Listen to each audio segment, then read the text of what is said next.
இது என்னன்னு தெரியுதா? இது வந்து இப்போ ஒட்டடை இந்த ஒட்டடை நான் 2013 வாங்கினேங்க.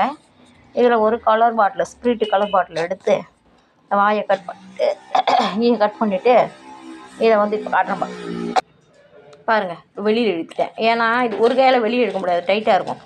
ஸ்பிரிட் கலர் பாட்டில் இதை போட்டு வச்சுருந்தோம்னா இந்த இது வந்துங்க அப்படி அசிங்கமாக விரியாமல் இருக்கும். இப்போ இதை வெளியில் இந்த கொம்பில் வெளியே எடுத்துகிட்டு திரும்பியும் போட்டுக்கலாம், கொம்பு வழியாகவே இதை போட்டுக்கலாம். இப்போ பாருங்கள், இது வந்து புதுசு மாதிரியே இருக்கா. இது வந்து நான் எப்போ வாங்கினேன் தெரியுங்களா? 2013 வாங்கினதுப்பா. இந்த வீடு கட்டின உடனே 2013 2014 வாங்கினது.